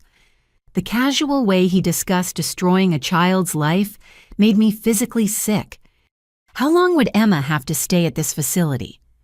Oh, probably just 6 to 8 months. Long enough for her to work through her grief issues and learn to stop making false accusations against people who love her. 8 months. Frank was planning to lock Emma away for 8 months while he completed whatever scheme he had planned for me. By the time she was released, I might be dead, and Frank would be free to claim that Emma's accusations were the ravings of a mentally ill child who had never recovered from losing her mother. And what about me? What happens while Emma is getting treatment? Frank's expression became even more solicitous, the look of a caring family member who had thought of everything. Well, you'll need some support during this difficult time. I've arranged for you to stay at your mother's house where we can all take care of you while Emma is away. Take care of me how? You've been under so much stress, Scarlett. You've lost weight, you're not sleeping well, you're having trouble concentrating at work. Dr. Hensley thinks you might benefit from some medication to help with anxiety and depression. The pieces of Frank's plan were falling into place with horrifying clarity. He wanted to have Emma committed to a psychiatric facility while he moved me into my mother's house, where he could isolate me from any outside support and begin systematically poisoning me with anxiety medication. What kind of medication? Just something mild to help you relax and sleep better. Dr. Hensley has some very effective treatments for the kind of stress-related symptoms you've been experiencing. Frank was planning to drug me into compliance while Emma was locked away in a fake mental hospital, probably using the same methods he had perfected on his previous wives. Once I was weak and disoriented from whatever chemicals he planned to give me, it would be easy to stage my death as an accidental overdose or suicide. Frank, this all sounds very comprehensive. How long have you been planning this? For the first time since he'd begun explaining his scheme, Frank looked slightly uncomfortable. Well, your mother and I have been concerned about you and Emma for several months now. We've been researching the best ways to help families dealing with these kinds of psychological crises. Several months since when? Frank's mask of concern slipped slightly, revealing a flash of irritation at my questions. Since your grandmother died, obviously. That's when we first noticed changes in your behavior and Emma's emotional state. But you just said Dr. Hensley has helped our family before with similar problems. What other relatives needed this kind of help?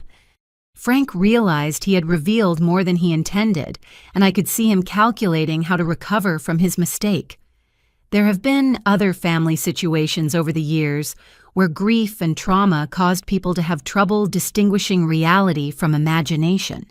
The important thing is that we know how to handle these problems discreetly and effectively. Other family situations was Frank's euphemism for his previous murders, and handling problems discreetly meant eliminating witnesses and potential accusers. He was admitting to a pattern of using fake mental health diagnoses to silence people who threatened to expose his crimes. Frank, I have to ask you something directly, and I need you to be completely honest with me. Of course, sweetheart, you can ask me anything. I took a deep breath and asked the question Agent Park had instructed me to pose if the opportunity arose. Did Emma really misunderstand what she heard in the basement, or is there something else going on that I need to know about? Frank's expression became very still, and for several seconds he didn't say anything at all. I could see him weighing his options, trying to decide how much truth he could safely reveal without completely destroying his carefully constructed narrative.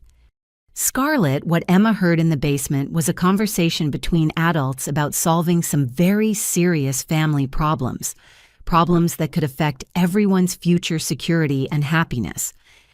What kind of problems? Frank leaned forward again, his voice dropping to a whisper that the recording equipment would barely pick up. Problems involving your inheritance, your insurance policies, and some financial decisions that need to be made for the good of the whole family. I don't understand. What financial decisions? Your grandmother left you a substantial estate, Scarlett. But there are complications with how that money and property are being managed. Complications that could be resolved much more easily if certain legal arrangements were simplified. Frank was admitting that my grandmother's inheritance was the motive for his scheme, but he was still trying to make it sound like a legitimate family business discussion rather than a murder plot. Simplified how Frank's smile became predatory, the expression of someone who believed his victim was finally ready to hear the complete truth. Scarlett, what if I told you that there was a way to resolve all of these problems permanently? A way that would ensure Emma's future is secure, and the family assets are properly managed by people who understand how to handle money responsibly. I would ask you to explain exactly what you mean. Frank glanced around the restaurant one final time, then looked directly into my eyes with an expression that made my blood freeze.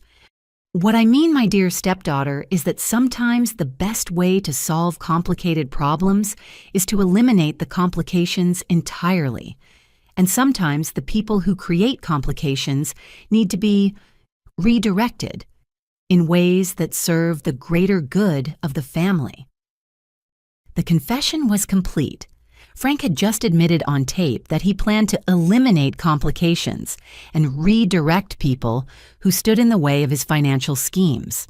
Combined with his detailed description of having Emma institutionalized and me medicated, his words constituted a clear admission of conspiracy to commit murder and fraud. I saw Agent Park stand up from his table across the restaurant, speaking quietly into his phone as other agents began moving into position. Frank was still talking, still explaining his philosophy of solving family problems through redirection, completely unaware that his own words had just sealed his fate. The trap had worked perfectly. Frank's arrogance and need to demonstrate his cleverness had led him to confess everything on tape, providing the FBI with evidence that would not only convict him for planning my murder, but would also help them prosecute him for the deaths of his previous wives. As federal agents closed in around our table, I realized that Frank had made the same mistake that had destroyed every criminal throughout history. He had underestimated his victims and overestimated his own intelligence. The hunt was over, and justice was about to be served. Frank was still explaining his philosophy of family problem solving when Agent Park appeared beside our table, his badge clearly visible as he placed his hand firmly on Frank's shoulder.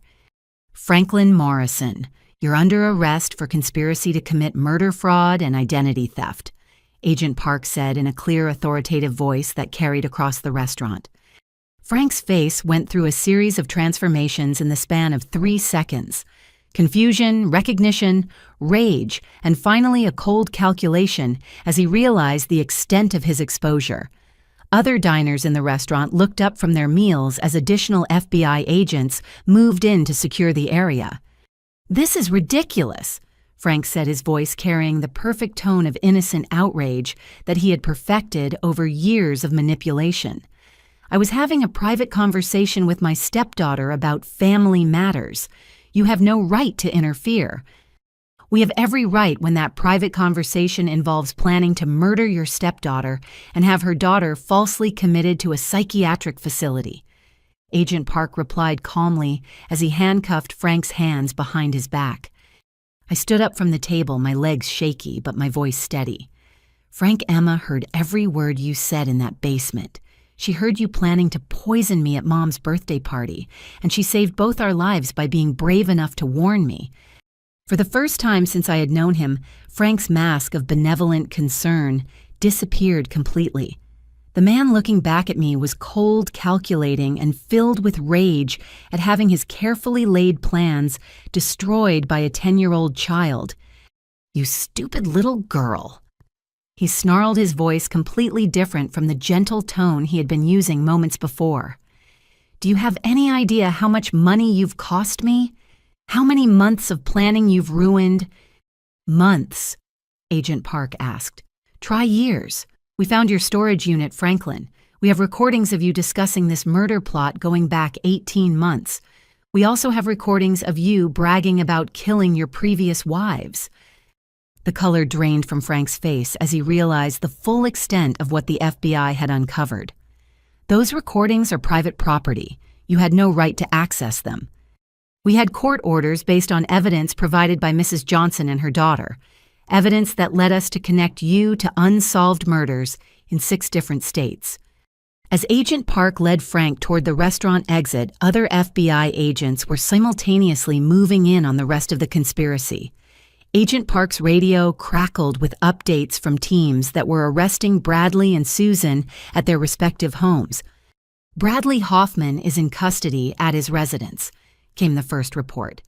"We found additional forged documents and correspondence with the fake law firm." "Susan Patterson arrested without incident at her workplace," came the second report. "She immediately asked for a lawyer and refused to make any statements. My phone rang as we watched Frank being placed in the back of an FBI vehicle. It was Amanda Walsh calling from her office, where she had been monitoring the operation. "Scarlett, are you all right?" Amanda asked. "I'm okay. Shaken up, but okay. Is Emma safe?"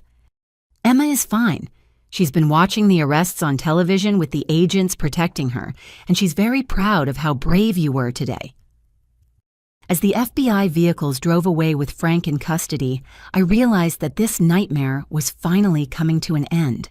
But Agent Park had one more revelation that would show the true scope of Frank's criminal operation. "Scarlett, we need to talk about what we found when we searched your mother's house this morning," Agent Park said as we walked to his car. "What did you find?"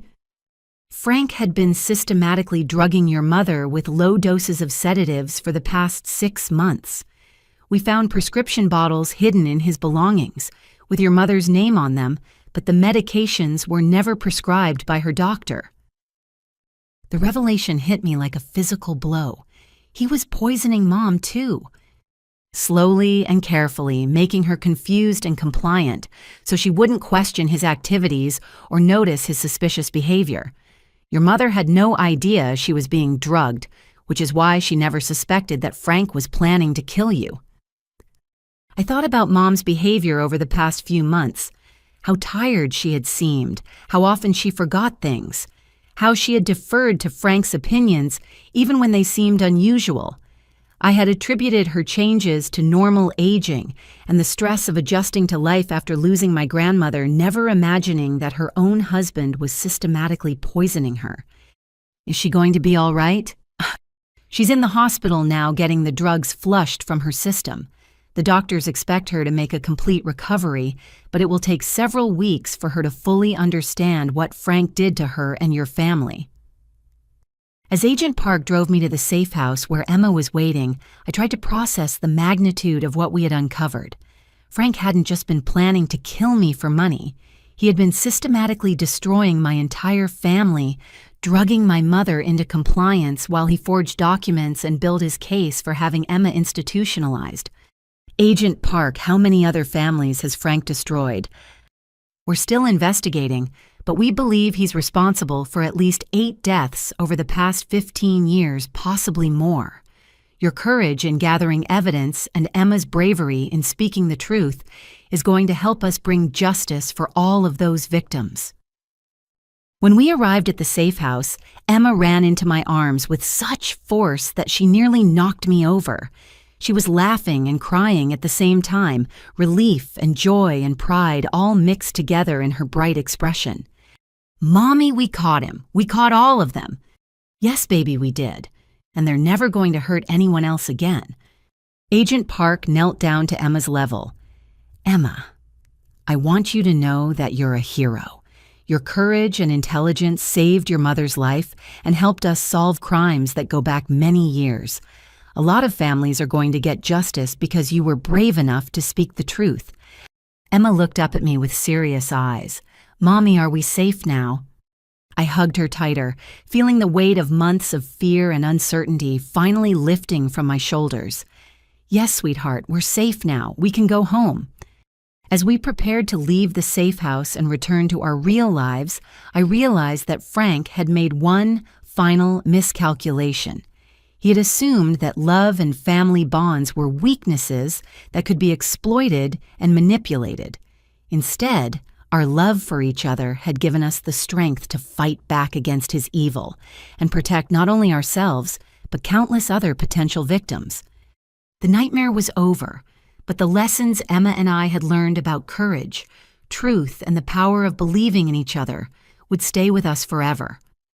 6 months later, I sat in a federal courthouse watching Frank face the consequences of his crimes. The man who had once seemed like a caring stepfather now looked small and defeated in his orange prison jumpsuit, his hands shackled as he stood before Judge Patricia Williams for sentencing. The trial had been a revelation of evil that exceeded even my worst fears. FBI investigators had uncovered evidence connecting Frank to 11 murders spanning 2 decades, each one carefully planned and executed for financial gain. His real name was Franklin Morrison, and he had used at least 6 different identities as he moved across the country targeting vulnerable women. Mr. Morrison, the evidence presented in this case, reveals a pattern of predatory behavior that spans multiple states and has resulted in the deaths of 11 innocent people. Judge Williams said, her voice carrying the weight of absolute moral authority, "You have shown no remorse for your actions and have continued to maintain your innocence despite overwhelming evidence of your guilt." Emma sat beside me in the courtroom gallery, now 11 years old, and remarkably poised as she watched the man who had tried to destroy our family face justice. She had testified during the trial with a clarity and courage that impressed everyone in the courtroom, never wavering from her account of what she had overheard that day in my mother's basement. "The recordings recovered from your storage unit reveal a level of premeditation and callousness that defies comprehension," the judge continued. "You documented your crimes with pride, discussing your victims as nothing more than financial opportunities to be exploited and eliminated." Frank's lawyer had tried to argue that his client suffered from mental illness and deserved consideration for diminished capacity, but the prosecution had demonstrated that Frank's actions were the product of calculated greed, not psychological impairment. His meticulous planning, his ability to maintain false identities for years at a time, and his systematic approach to identifying and targeting victims all prove that he was fully aware of his actions and their consequences. "You exploited the trust and love of families who welcomed you into their lives, and you used their vulnerability as a weapon against them," Judge Williams said. "The impact of your crimes extends far beyond your direct victims to include children who lost their mothers, parents who lost their daughters, and communities that lost valuable members." Bradley and Susan had been sentenced the previous week after pleading guilty to conspiracy charges. Bradley received 25 years in federal prison for his role in planning my murder and helping Frank forge documents. Susan received 20 years after her lawyer convinced the court that Frank had manipulated her through psychological abuse, though she still bore full responsibility for choosing to participate in a plot to kill her own niece. The court has reviewed the victim impact statements submitted by surviving family members, and their words paint a picture of devastation that your actions have caused across multiple states and communities. The judge continued. "Mrs. Scarlett Johnson and her daughter Emma have spoken with particular eloquence about the trauma you inflicted on their family and their determination to ensure that you never harm anyone else again. I had submitted a detailed impact statement describing the months of fear Emma and I had endured, the violation of having our own family members plot our deaths, and the ongoing challenges of rebuilding our sense of safety and trust. But I had also written about the strength we had discovered in ourselves and the hope we felt knowing that Frank would never hurt another family." Emma had written her own statement in her careful 11-year-old handwriting, explaining how Frank's actions had taught her the importance of speaking up when adults were doing wrong things, even when those adults were family members who were supposed to protect children. Mr. Morrison, for the crimes of conspiracy to commit murder in the first-degree identity fraud, insurance fraud, and violations of federal racketeering statutes, this court sentences you to life in prison without the possibility of parole, Judge Williams announced. Frank showed no emotion as the sentence was pronounced, but I saw his shoulders slump slightly as the reality of spending the rest of his life in prison finally penetrated his arrogance. He would never again have the opportunity to manipulate vulnerable families or target innocent women for financial gain. Additionally, the court orders restitution in the amount of $2.7 million to be distributed among the families of your victims, though no amount of money can compensate for the lives you have taken or the trauma you have caused. As federal marshals led Frank away from the courtroom, for the last time he turned and looked directly at Emma and me. For just a moment, I saw a flash of the rage that had driven him to commit so many terrible crimes, but it was quickly replaced by the hollow emptiness of a man who had lost everything. Emma squeezed my hand as we watched Frank disappear through the door that would take him to federal prison for the rest of his life. "Mommy, it's really over now, isn't it?" "Yes, baby, it's really over." Outside the courthouse, Agent Park and attorney Amanda Walsh were waiting to congratulate us on the successful conclusion of the case. Over the past 6 months, they had become more than professional allies. They had become genuine friends who had helped us navigate the complex legal process and rebuild our sense of security. "Scarlett, I want you to know that your courage in gathering evidence and Emma's bravery in testifying helped us close cold cases in 6 different states," Agent Park said. "Frank's conviction brings justice not just for your family, but for all the families he destroyed over the years." Amanda Walsh had helped us through the legal proceedings while also assisting with the practical challenges of rebuilding our lives. She had worked with my employer to ensure my job was protected during the trial, helped us access counseling services to process our trauma, and even helped us navigate the media attention that came with being at the center of such a high-profile case. "You two have shown incredible strength throughout this entire ordeal," Amanda said. "Frank thought he could manipulate and intimidate you into silence, but instead you fought back and won." As we drove home from the courthouse, Emma was unusually quiet. Finally, she asked the question that had been weighing on both our minds. "Mommy, do you think there are other bad people like Frank out there?" "Probably," I answered honestly. "But I also think there are a lot more good people who will fight to protect innocent families when they understand what's happening. Like Agent Park and Mrs. Walsh and Mrs. Rodriguez and Dr. Chen. Exactly like them, and like you, Emma. You're one of the good people who fights back when someone tries to hurt innocent people." Emma smiled, the first completely carefree expression I had seen on her face in months. "I'm glad we're the good guys, Mommy." "Me too, baby, me too." As we pulled into the driveway of our little yellow house on Oak Street, I realized that Frank's greatest failure wasn't just underestimating our courage or intelligence. His greatest failure was assuming that evil would always triumph over good, that manipulation would always defeat truth, and that fear would always conquer love. Instead, he had learned that when good people stand together and refuse to be silenced, justice will ultimately prevail no matter how sophisticated or cruel the evil they face. The nightmare was over and we could finally begin to heal. 1 year after Frank's sentencing, Emma and I sat in Dr. Jennifer Martinez's office for what would be our final family therapy session. The past 12 months had been a journey of healing that neither of us could have imagined when we first fled from my mother's birthday party in terror. When you first came to see me, both of you were dealing with severe trauma from betrayal by family members and the ongoing threat to your safety. Dr. Martinez said, reviewing her notes from our early sessions. Emma was having nightmares about adults hurting her mother, and Scarlett, you were struggling with trust issues and hypervigilance. I remember feeling like I could never be safe anywhere.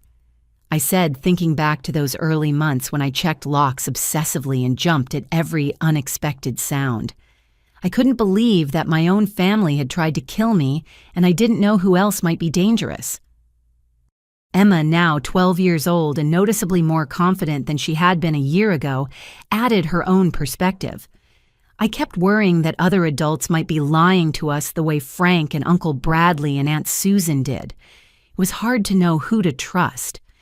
Dr. Martinez had helped us work through the complex emotions that came with surviving such an extreme betrayal.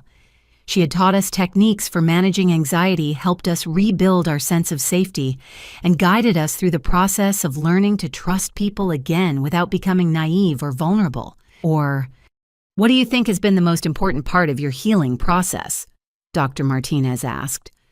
Emma and I looked at each other, and I could see the same answer in her eyes that I felt in my heart. Learning that we can take care of each other and protect each other, Emma said, and learning that there really are good people who will help us when we need it. Over the past year, our lives had been transformed in ways that went far beyond just recovering from trauma. I had started my own accounting practice, specializing in helping victims of financial fraud recover their assets and rebuild their lives. The work was personally meaningful and professionally successful, giving me a sense of purpose that went beyond just earning a living. Emma had not only recovered from her trauma, but had become something of a local hero. She spoke regularly at schools and community centers about the importance of trusting children when they report dangerous situations, and she had started a peer counseling program to help other kids recognize and report adult manipulation. I like helping other kids understand that it's okay to tell on grown-ups when they're doing bad things, Emma explained to Dr. Martinez. A lot of kids think they'll get in trouble for telling the truth about adults, but I tell them that good adults want kids to speak up when something is wrong. My mother had made a remarkable recovery once Frank's drugging was discovered and treated. The months of systematic poisoning had affected her memory and judgment, but as the chemicals left her system, she gradually returned to her sharp, caring self. She had moved to a senior community closer to Emma and me, and our relationship had grown stronger than it had ever been. Mom feels terrible about bringing Frank into our family, I told Dr. Martinez, but I've helped her understand that Frank was a professional manipulator who fooled law enforcement officers and social workers and judges. She couldn't have known what he really was. Emma had been particularly helpful in reassuring her grandmother that no one blamed her for Frank's deception. I tell Grandma that Frank was really good at pretending to be nice, and that's not her fault. Even smart people can be tricked by really good liars. The financial restitution from Frank's crimes had provided Emma and me with security we had never experienced before. We had paid off our mortgage-established college funds and even taken the vacation to Europe that Emma had dreamed about. But more importantly, the money had allowed me to start my practice helping other fraud victims without worrying about immediate income. Helping other families who went through what we went through has been incredibly healing, I explained to Dr. Martinez. It makes Frank's crimes feel less meaningless when we can use our experience to protect other people. Emma had also found healing through helping others. Her peer counseling program had already helped several children recognize and report inappropriate behavior by adults, and she had received recognition from the State Attorney General's office for her work in child protection advocacy. Do you feel like Frank still has power over your lives? Dr. Martinez asked. Not really, Emma answered immediately. Sometimes I think about what happened, but it doesn't scare me anymore.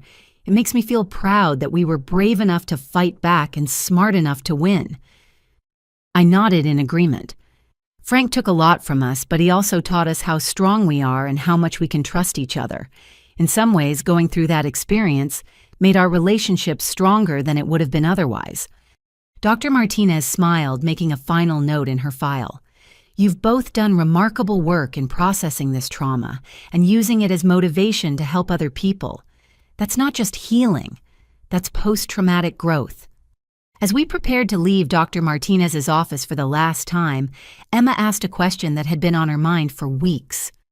Dr. Martinez, do you think what happened to us will make me a better mom someday?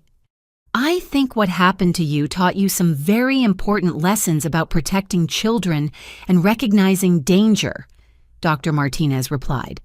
But more importantly, it taught you that you have the courage and intelligence to face difficult situations and the strength to ask for help when you need it. That evening, Emma and I attended the graduation ceremony for the latest class of children who had completed her peer counseling program. watching 12 kids between the ages of 8 and 14 receive certificates for learning how to recognize and report dangerous adult behavior filled me with pride in Emma's accomplishments and hope for the future. "Mom, do you ever wonder what would have happened if I hadn't been brave enough to call you that day?" Emma asked as we drove home from the ceremony. "I think about that sometimes," I admitted. "But then I remind myself that you were brave enough, and that's what matters. You saved both our lives by trusting your instincts and speaking the truth. And you saved us by believing me and fighting back instead of just giving up." As we pulled into our driveway, I looked at the little yellow house that had once felt violated and unsafe, but now felt like a true sanctuary. We had redecorated extensively, replacing everything that reminded us of Frank's intrusion, and we had installed the best security system we could afford.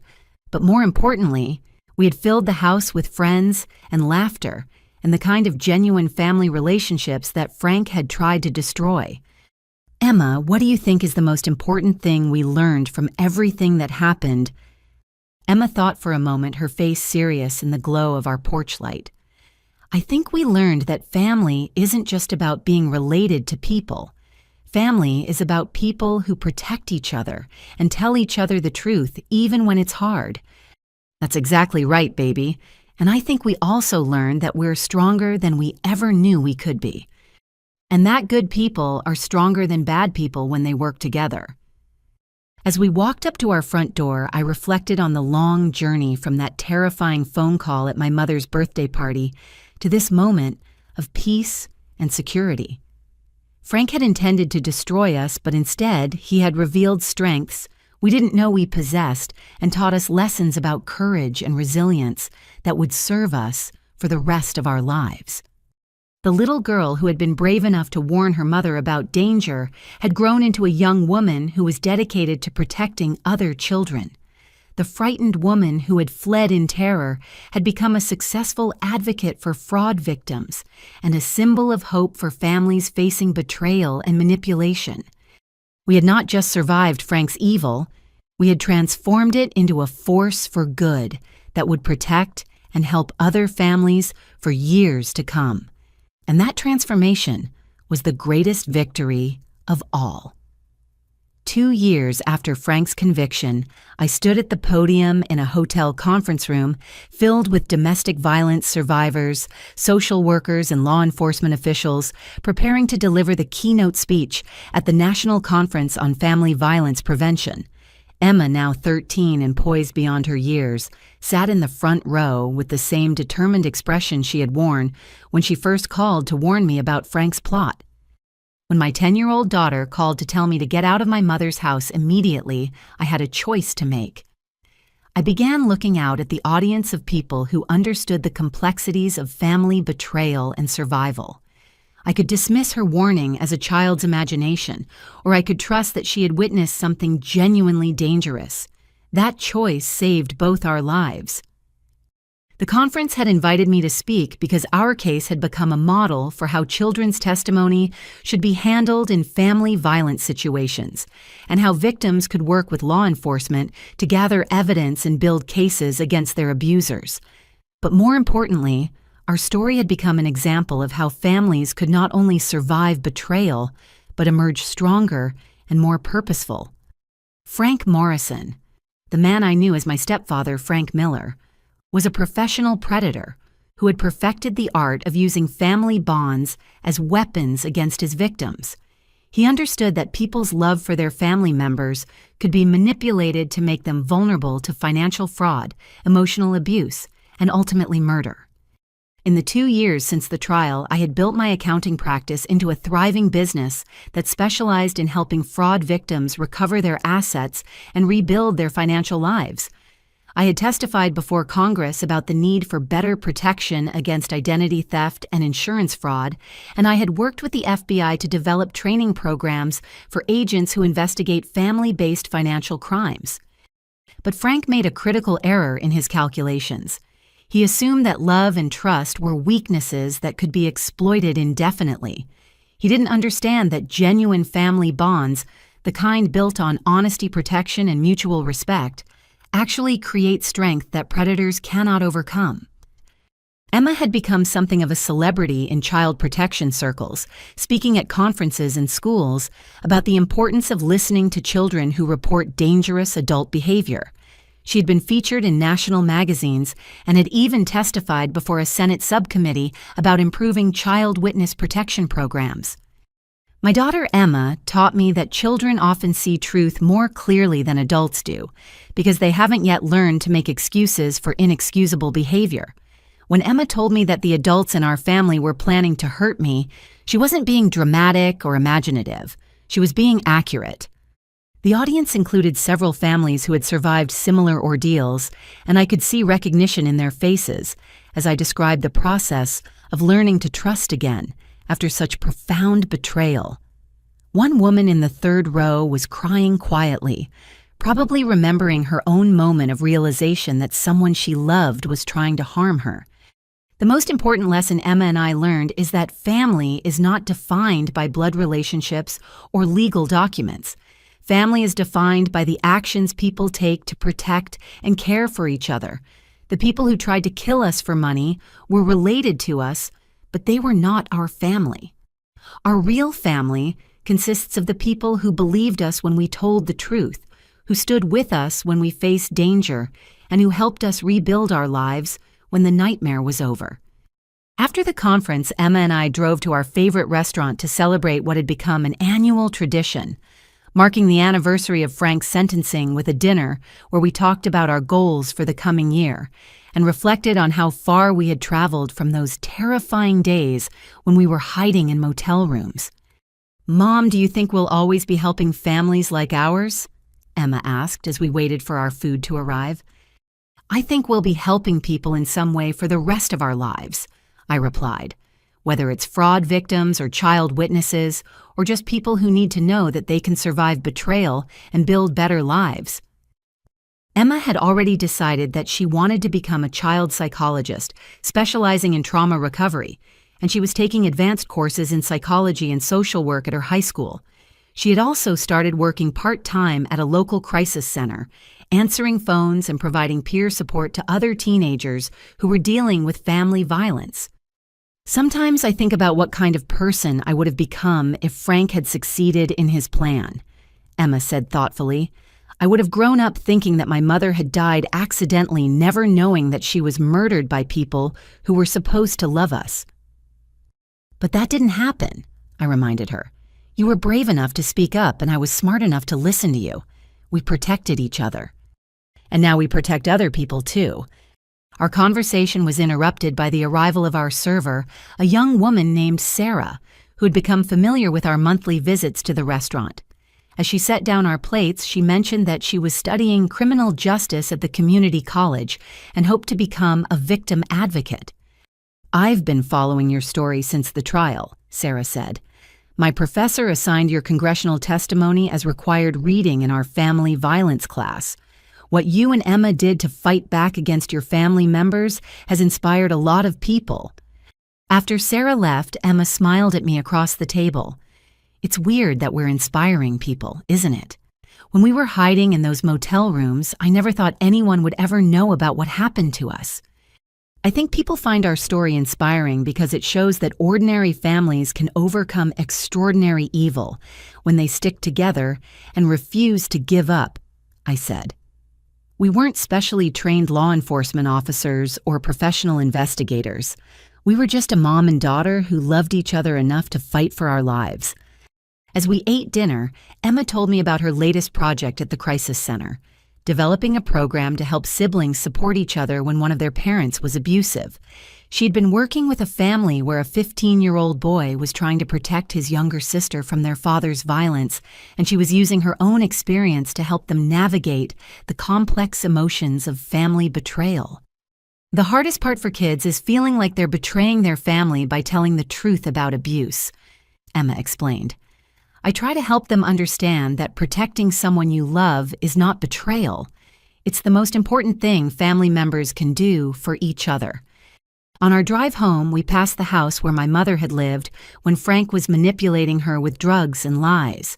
She had sold that house and moved to a senior living community where she had made new friends and built a life free from the shadows of Frank's deception. We visited her every Sunday for dinner, and she had become one of Emma's closest allies in the work of helping other families. "Mom, do you ever miss the way our family used to be before we knew the truth about Frank?" Emma asked as we turned into our driveway. It was a question she asked periodically, and my answer was always the same. I miss thinking that we had a big, loving, extended family, but I don't miss living with people who were planning to murder us. The family we have now is smaller, but it's real. And we have friends who are like family too. Exactly. Agent Park and Amanda Walsh and Dr. Martinez and Mrs. Rodriguez, they're all part of our chosen family. As we walked up to our front door, I noticed the new security system we had installed was working perfectly, and I felt the same sense of safety and peace that had taken months to rebuild after Frank's arrest. Our house was no longer a place where we hid from danger. It was a sanctuary where we planned our work to help other families and celebrated our victories over the people who had tried to destroy us. Emma, if you could give advice to other kids who might be in situations like the one we survived, what would you tell them? Emma considered the question carefully as we hung up our coats and settled into our living room. I would tell them to trust their instincts when something feels wrong, even if the adults involved are people they're supposed to love and respect. I would tell them that speaking the truth about dangerous adults is not tattling. It's protecting yourself and the people you care about. What else? I would tell them that surviving something terrible can actually make you stronger and give you the power to help other people who are going through the same thing. What Frank did to us was horrible, but it also taught us how brave we could be and how much good we could do with our lives. As we prepared for bed, I reflected on the remarkable journey that had brought us to this place of peace and purpose. Frank had intended to erase us from existence to steal our money and our lives and our future. Instead, his crimes had revealed strengths we never knew we possessed and had given us a mission that filled our lives with meaning. Emma had grown from a frightened 10-year-old into a confident teenager who was already making a difference in other people's lives. I had transformed from a naive woman who trusted too easily into a successful advocate who helped other families rebuild after betrayal and fraud.